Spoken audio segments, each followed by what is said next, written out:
بسم اللہ الرحمن الرحیم الحمدللہ رب العالمین والصلاة والسلام علی رسولہ الکریم اما بعد فاعوذ باللہ من الشیطان الرجیم بسم اللہ الرحمن الرحیم۔ عزیز طلبہ کرام السلام علیکم ورحمۃ اللہ وبرکاتہ۔ ہم عالم اسلام کے وسائل و مسائل پڑھ رہے ہیں اور آج اس کا سبق نمبر 65 ہوگا۔ آج کے سبق کے اندر ہم الجزائر کے حصہ اول پر بات کریں گے۔ آج کے سبق کی جانب جانے سے پہلے اپنے پچھلے سبق کا خلاصہ جان لیتے ہیں۔ ہمارا پچھلا سبق تیونس کے حصہ سوم پر مشتمل تھا اور اس کے اندر ہم نے تیونس کے وسائل پر گفتگو کی۔ پچھلے سبق کا ہمارا پہلا پوائنٹ جس پر ہم نے بات کی وہ اس ملک کی معدنیات تھی۔ دوسرے نمبر پر ہم نے اس ملک کی توانائی پر گفتگو کی۔ پچھلے سبق کا ہمارا تیسرا پوائنٹ اس ملک کی زراعت تھی۔ چوتھے پوائنٹ کے اندر ہم نے اس ملک کے اسٹریٹجک محل وقوع پر بات کی اور پچھلے سبق کا ہمارا آخری اور پانچواں پوائنٹ اس ملک کی سیاحت تھی۔ تو یہ پچھلے اسباق کی ہماری ابحاث تھی جس پر ہم نے بات کی۔ اب چلتے ہیں آج کے سبق کی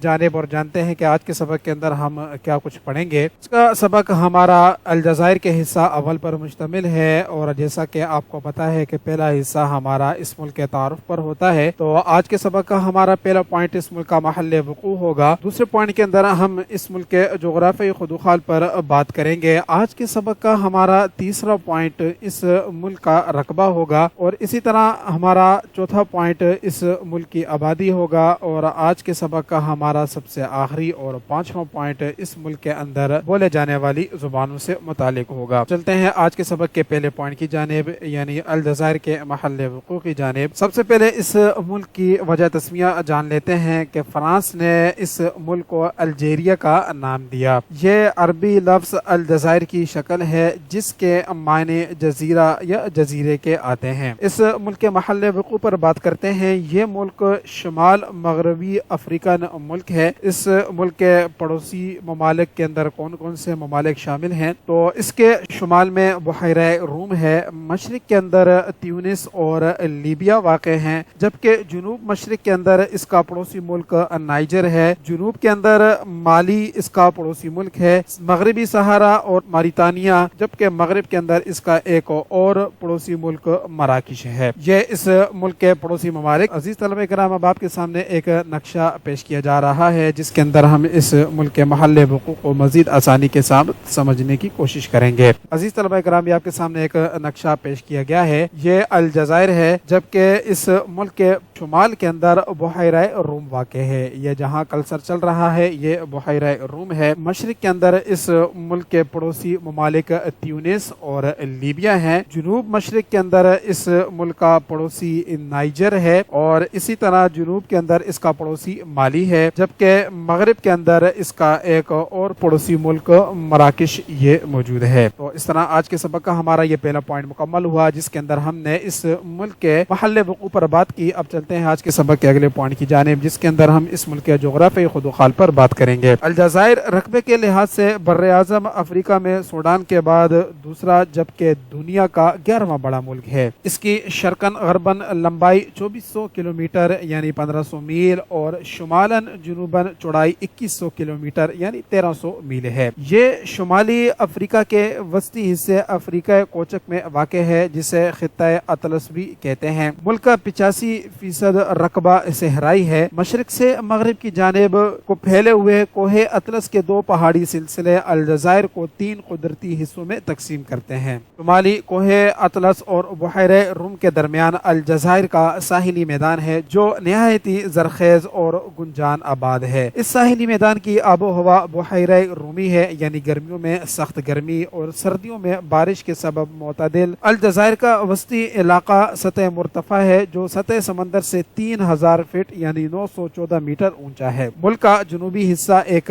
وسیع ریگستان ہے۔ بحیرہ روم کے ساتھ اس کے ساحل کی طوالت 998 کلومیٹر یعنی 620 میل بنتی ہے۔ عزیز طلبہ کرام، اس طرح ہمارا آج کا یہ دوسرا پوائنٹ مکمل ہوا جس کے اندر ہم نے اس کے جغرافیائی خدوخال پر بات کی۔ اب چلتے ہیں آج کے سبق کے تیسرے پوائنٹ کی جانب جس کے اندر ہم اس ملک کے رقبے پر بات کریں گے۔ اس ملک کا رقبہ 23,81,741 39 مربع کلومیٹر بنتا ہے، جبکہ اس ملک کا دارالحکومت الجزیرہ ہے۔ اس ملک کے بڑے شہروں میں اوران، قسطنطین، عنابہ، سطیف، سیدی بلعباس، تلمسان، سلکیدہ، بجایا، باطنہ اور ادارار وغیرہ شامل ہیں۔ اس ملک کا بلند ترین مقام ماؤنٹ تاہٹ ہے، جس کی بلندی 3003 میٹر بنتی ہے۔ اس ملک کی آب و ہوا بحیرہ رومی ہے۔ گرمیوں میں شدید گرمی اور حبس ہوتی ہے، جبکہ سردی بہت کم پڑتی ہے۔ صحرائی علاقے اس کے خشک ہیں۔ اس کی مواصلات پر بات کرتے ہیں۔ اس کے پاس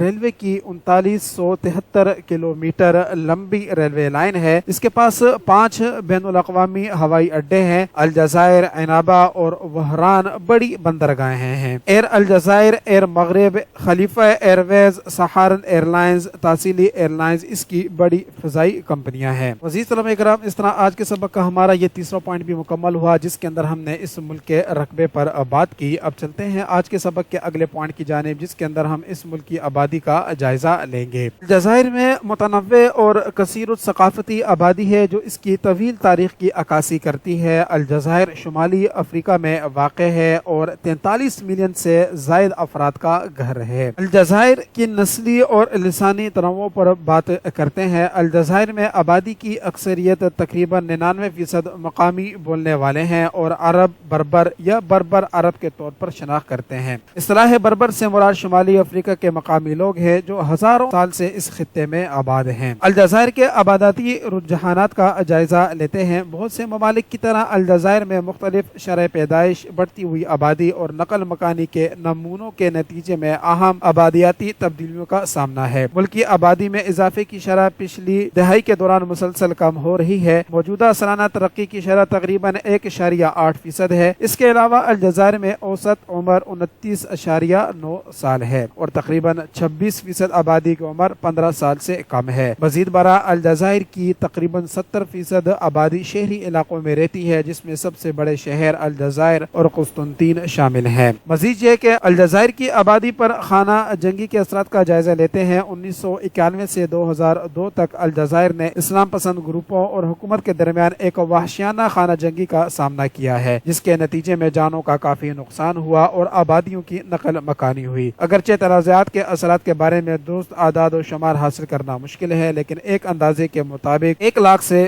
2 لاکھ کے درمیان لوگ مارے گئے اور بہت سے لوگ زخمی یا بے گھر ہوئے۔ خانہ جنگی کے اثرات اب بھی ملک میں موجود ہیں، خاص طور پر سماجی اور معاشی تفاوت اور سیاسی تقسیم کی صورت میں۔ حالیہ اقتصادی اور سیاسی پیش رفتوں اور الجزائر کی آبادی پر ان کے ممکنہ اثرات کو دیکھتے ہیں۔ الجزائر ایک ابھرتی ہوئی مارکیٹ کی معیشت ہے، جس کا انحصار تیل اور گیس کی برآمدات پر ہے۔ تاہم جیسا کہ توانائی کی عالمی طلب قابل تجدید ذرائع کی طرف منتقل ہو رہی ہے، الجزائر کی معیشت کو چیلنجز کا سامنا ہے اور تنوع کی صلاحیت بہت اہم ہے۔ یہ تنوع طویل مدتی پائیدار ترقی کو یقینی بنانے اور غربت اور بے روزگاری کو کم کرنے کے لیے ضروری ہے، جو کہ الجزائر کی آبادی کے لیے اہم خدشات ہیں۔ مزید برآں صدر عبدالعزیز کو 2019 میں ان کی حکمرانی کے خلاف مظاہروں کے بعد مستعفی ہونے پر مجبور ہونے کے بعد ملک کا سیاسی منظرنامہ تبدیل ہو رہا ہے۔ ملک اس وقت منتقلی کے مرحلے میں ہے اور یہ دیکھنا باقی ہے کہ یہ تبدیلیاں آبادی پر کیا اثر ڈالیں گی۔ عزیز طلبہ کرام، اس طرح ہمارا آج کا یہ پوائنٹ بھی مکمل ہوا، جس کے اندر ہم نے اس کی آبادی پر گفتگو کی۔ اب چلتے ہیں آج کے سبق کے سب سے آخری پوائنٹ کی جانب، جس کے اندر ہم اس ملک کے اندر بولے جانے والی زبانوں پر بات کریں گے۔ یہ زبان جو الجزائر کی سرکاری زبان ہے، جدید معیاری عربی رسمی ترتیبات جیسے حکومت، تعلیم، میڈیا اور مذہبی امور میں استعمال ہوتی ہے۔ یہ قوم کو یکجا کرنے والی زبان کا کام کرتی ہے۔ الجزائری عربی، جسے دارجہ کے نام سے بھی جانا جاتا ہے، عربی کی ایک بولی ہے جسے بنیادی طور پر آبادی کی اکثریت بولتی ہے۔ الجزائری عربی بربر زبانوں اور فرانسیسی سے متاثر ہوئی ہے، جس کی وجہ سے الجزائر کے لیے مخصوص الفاظ اور تاثرات کی ترقی ہوئی ہے۔ الجزائر کی دوسری بڑی زبان بربر زبان ہے، جو شمالی افریقہ کے مقامی اور ہزاروں سال سے اس خطے میں رہنے والے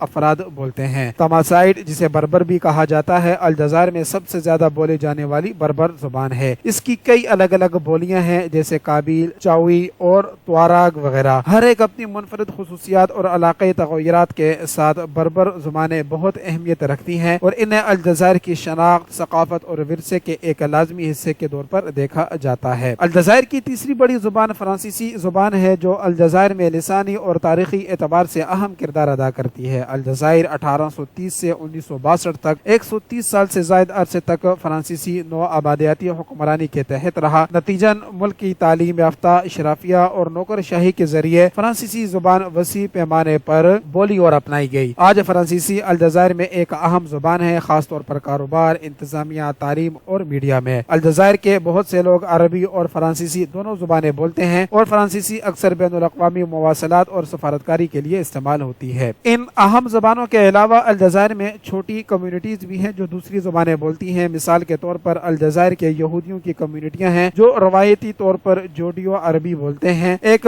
بولی جو عربی اور عبرانی کو ملاتی ہے۔ تاہم ہجرت اور سماجی حرکیات میں تبدیلیوں کی وجہ سے ان کمیونٹیز کے ہجوم میں نمایاں کمی واقع ہوئی ہے۔ الجزائر کا لسانی منظرنامہ مسلسل تیار ہو رہا ہے۔ عالمگیریت اور تکنیکی ترقی کے ساتھ نوجوان نسل میڈیا، انٹرنیٹ اور تعلیم کے ذریعے تیزی سے انگریزی سے روشناس ہو رہی ہے۔ الجزائر کے نوجوانوں میں انگریزی کی مہارت زیادہ مقبول ہوتی جا رہی ہے۔ بہت سے لوگ انگریزی کو دوسری یا تیسری زبان کے طور پر سیکھنے کا انتخاب کرتے ہیں۔ الجزائر کا لسانی تنوع نہ صرف اس کی تاریخ کا عکاس ہے بلکہ ثقافتی دولت اور جامعیت کا ذریعہ بھی ہے۔ ان زبانوں کی تعریف اور تحفظ ضروری ہے کیونکہ یہ الجزائر کی شناخت اور ملک کے ثقافتی ورثے کے لیے لازم و ملزوم ہے۔ عزیز طلبہ کرام، اس طرح ہمارا آج کا سبق مکمل ہوا۔ آج کے سبق کا خلاصہ جان لیتے ہیں۔ آج کا سبق ہمارا الجزائر کے حصہ اول پر مشتمل تھا۔ آج کے سبق کا ہمارا پہلا پوائنٹ اس کا محل وقوع تھا۔ دوسرے پوائنٹ کے اندر ہم نے اس کے جغرافی خدوخال کو پڑھا۔ آج کے سبق کا ہمارا تیسرا پوائنٹ اس ملک کا رقبہ تھا۔ چوتھے پوائنٹ کے اندر ہم نے اس کی آبادی کا جائزہ لیا اور پانچویں پوائنٹ کے اندر ہم نے اس ملک کے اندر بولے جانے والی زبانوں کے متعلق پڑھا۔ تو اس خلاصے کے ساتھ ہی ہمارا آج کا سبق مکمل ہوتا ہے۔ السلام علیکم ورحمۃ اللہ وبرکاتہ۔